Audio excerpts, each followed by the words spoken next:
back to my workshop. We're in the middle of the coronavirus lockdown where I live. So I'm doing a couple of things just to keep myself busy. First of all, I'm learning some new skills, and I must admit that's proven to be quite exciting. But I'm also taking the opportunity to hone some of the skills that I already have, tackling one or two projects that are slightly more difficult, a bit more challenging for me than I would perhaps normally do, which is never a bad thing. What I thought I would do with this project is break it down into a series of little short videos, very little introduction, nice and simple, sweet, easy. Not like my videos at all really. Nice short videos that deals with a particular part of a project, little bit at a time. You can see where we're going. So what I'm going to be doing in this project is to make myself an armchair, an Art Nouveau armchair. That'll be interesting, I hear you cry. Might work, might not, but you never know until you try. Do remember to let me know what you think. So I'm going to start off by making the legs to go on the front of the chair frame. And so what you can see is I've got my piece of ash 10 inches long, and I've marked off 2.5 inches from this end. This end is going to be the square end that's going to fit into the frame, and this is going to be the leg itself. It's going to be a 7-inch long leg, so I've allowed 1/2 inch to play with on this end. So the first thing I need to do is to turn this bit from a square into a circle, and I'm just going to put this on there, or go around with this little very tiny chisel, just because I want to sort of stop this splitting.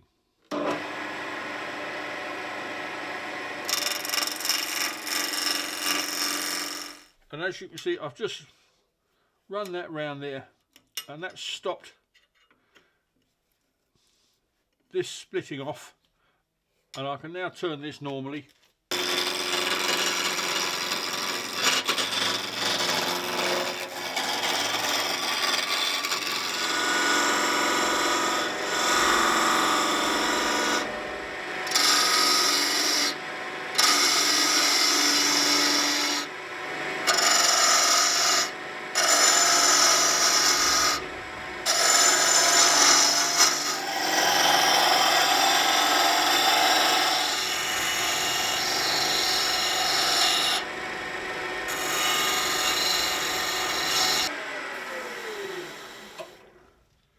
So as you can see, we end up with quite an elegant chair leg. I mean, this needs to be sanded down, but that's going to be really quite an elegant leg. It tapers down quite nicely.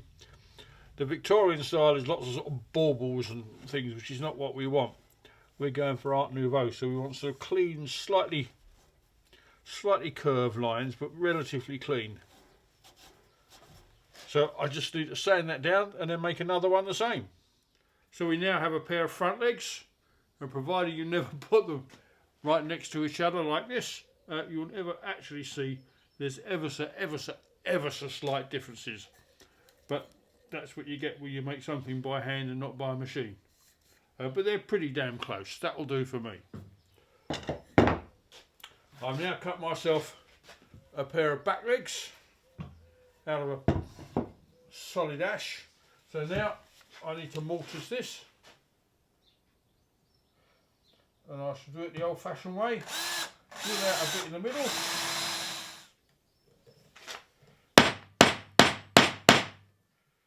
This is 12mm mortise I'm cutting, and I'm starting on the back frame, which is the only frame that's going to be square. Everything else is at an odd angle, but if we start with the one at the back, then we've got something to work to. Well, I'm ready to start doing the first section together, and as you can see, I've cut this very strange end, and that's going to be the top of the chair.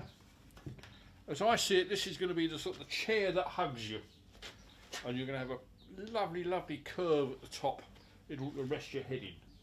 Well, that's the plan anyway. So I'm going to lots and lots of glue. You're only going to get one chance to get the glue into this, so you might as well do the job properly. Lots of it. Now I will be reinforcing all of these joints, but for the moment let's just get it all glued up and ready.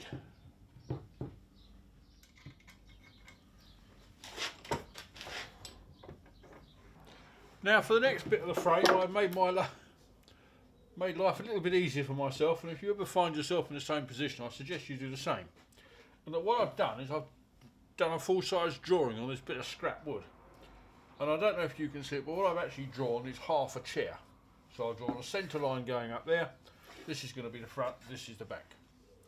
This is the bit of wood that's going to go down the side, and that's going to fit.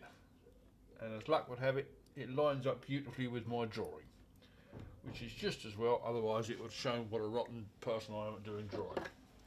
Now I've had one of these for years and I never really used it, and now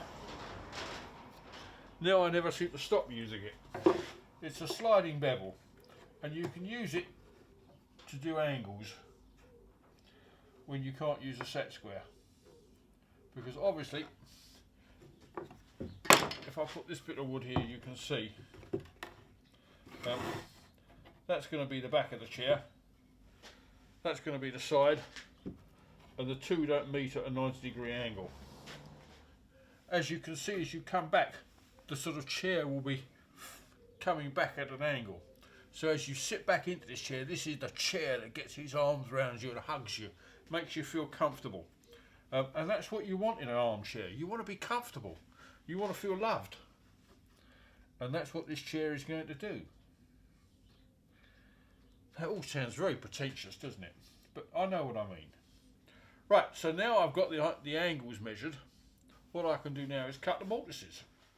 Well, it seems to have taken forever, but finally I'm at a point where I'm ready to start gluing this little lot together.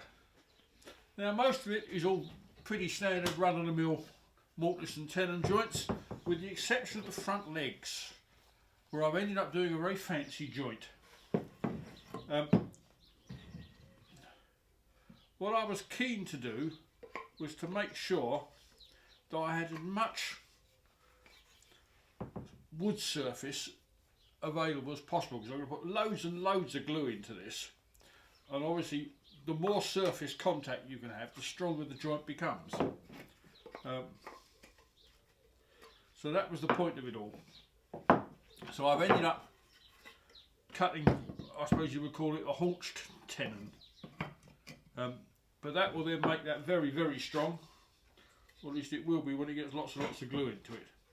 So now we're ready to start putting it all together. It's been an interesting couple of days. I managed to break my favourite mallet, which is a bit of a pain.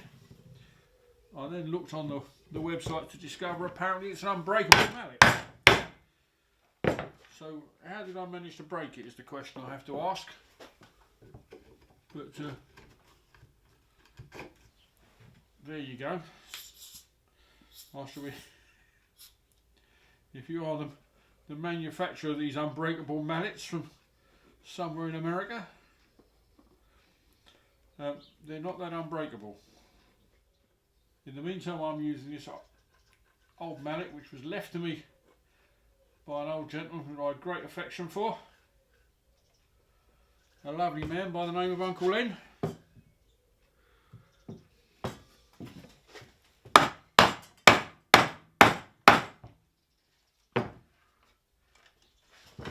Now for the front, I've made this curved piece. This is going to end up as a very stylish chair. Extremely stylish. With all the sort of curves and bells and whistles that you can imagine. Now the problem with having a frame such as this is, of course, there isn't a straight bit anywhere. Now basically glued up. Before I go any further, I'm going to cut some blocks and put one in every single corner in order to reinforce the frame.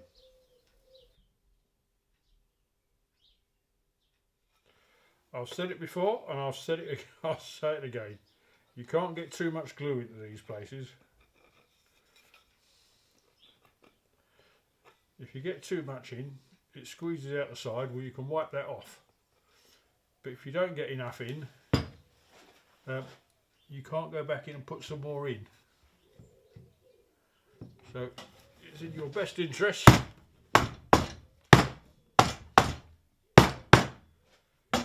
make sure you get enough in the first place. So there you go. That's the chair frame.